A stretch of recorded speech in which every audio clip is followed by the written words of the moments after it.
안녕하십니까. 1분 신학, 오늘은 26번째 시간이 되겠습니다. 오늘 본문 말씀을 먼저 보겠습니다.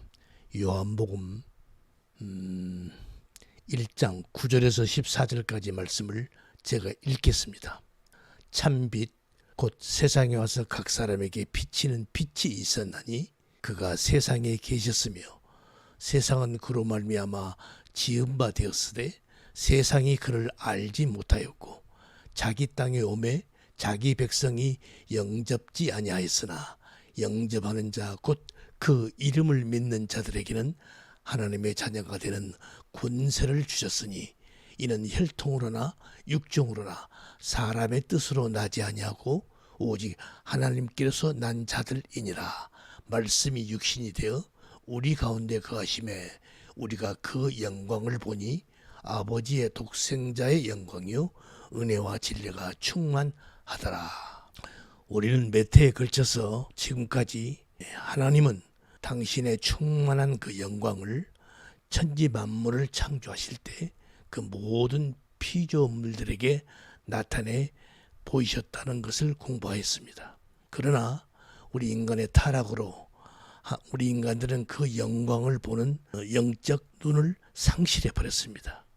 그런데 하나님의 그 빛, 그 발산적 영광을 보고 체험한 자들은 하나님의 영광을 반응을 하게 되어 있다라는 것에 대해서도 설명을 했습니다. 그래서 본래 그 하나님의 창조하신 창조의 목적대로, 즉 보시기에 좋았더라 하신 그 상태로 회복이 시작이 되었다.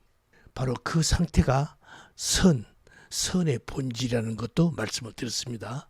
그래서 이 죄나 악이 없고 이 선만 있는 곳, 바로 하나님의 그 충만한 영광으로 가득 차 있는 곳, 바로 이것이 하나님 나라는 것에 대해서도 설명을 하였습니다. 그러면 이제 오늘은 바로 이 말씀과 연결지어서 우리 인간이 피조물들이 가장 행복한 상태가 어떤 상태일까?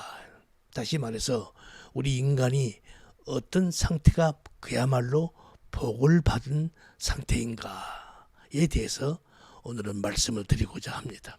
지금까지 설명한 대로 하나님의 영광을 입고 그 하나님의 영광에 반응하며 그 영광을 찬미하는 상태, 다시 말해서 처음 하나님이 우리 인간을 창조하실 때 그 창조의 목적대로 지어지고 그것이 유지된 상태, 이게 선의 본질이라고 그랬죠. 바로 이 상태, 그 상태가 피조물에게 그리고 우리 인간들에게는 최고의 행복인 것입니다. 그것을 성경을 바라크, 복이라고 그럽니다.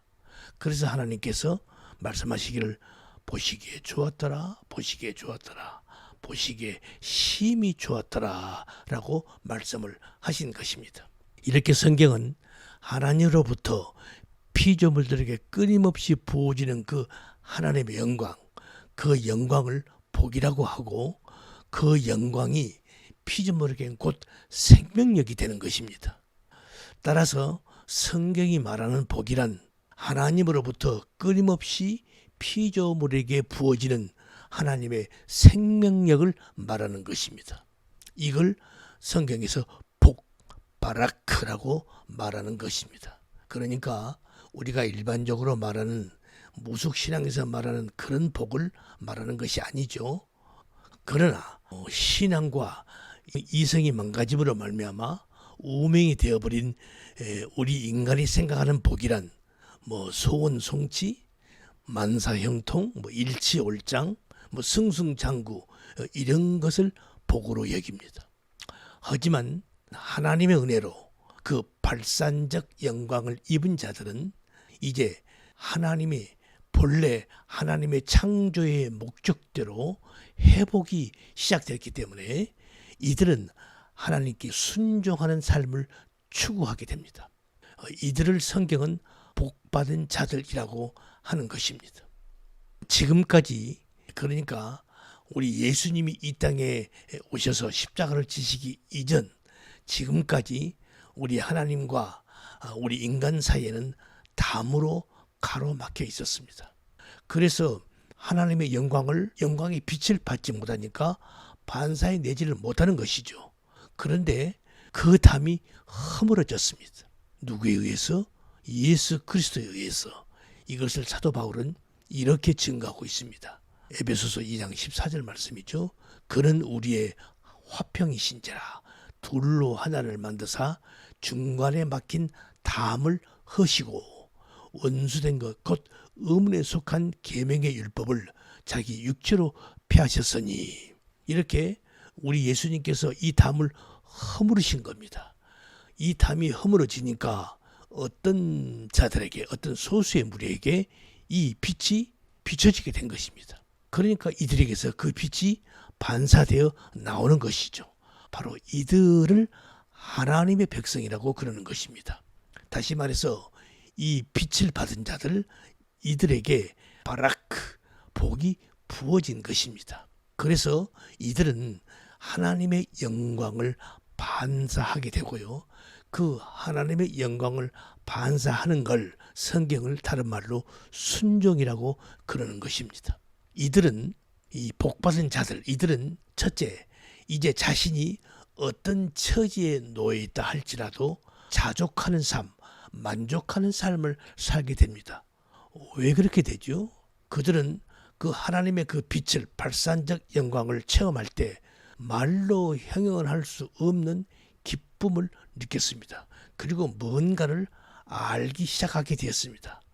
그래서 이제 이들은 하나님께 순종하는 자가 된 것입니다. 그래서 하나님이 허락하신 그 상황, 자기의 처지와 환경이 어떠한 상황일지라도 그것을 기쁘게 받아들이게 되는 것입니다. 둘째, 이들은 이제 자신의 삶 속에서 하나님의 성품을 드러내며 살게 됩니다. 이건 죄인으로서는 결코 할 수 없는, 정말로 흉내도 낼 수 없는 그런 것입니다. 그 하나님의 성품, 하나님의 그 사랑, 온유, 절제, 자비, 긍휼, 양선 이런 것들이죠. 이런 하나님의 성품을 드러내며 나타내며 살게 되는 것입니다. 바로 이러한 삶을 사는 자들을 진정한 참 복을 받은 자들의 삶의 모습인 것입니다. 그래서 우리 인간이 생각하는 복은 내가 원하는 대로 되는 것으로 생각을 하지요. 그러나 성경이 말하는 복은 그런 것을 말하는 것이 아니라, 내가 손해를 볼지라도 우리 예수님께서 우리에게 보여주신 그 십자가에서 하나님의 사랑을 보여주시는 것처럼 자신이 손해를 보고 자기가 여러 가지 불이익을 당한다 할지라도 오히려 남에게 하나님의 사랑을 나타내 보이는 것입니다. 사랑을 베푸는 것이죠. 바로 이것이 복이라는 개념인 것입니다. 성경은 이렇게 설명하고 있는 것입니다. 중요한 것은요, 이 복이라는 개념 하나가 잘못 이해되어지면 성경 전체를 이해하는데 문제가 생깁니다. 이 복이라는 개념 하나가 어그러지면요, 성경 전체가 어그러지는 것입니다. 그래서 우리 성도는 바른 신앙과 바른 이성으로 올바른 복의 개념을 가지고 있어야 하는 것입니다. 그래서 우리는 성경을 공부하는 것입니다. 오늘은 여기까지 하겠습니다. 수고하셨습니다. 감사합니다.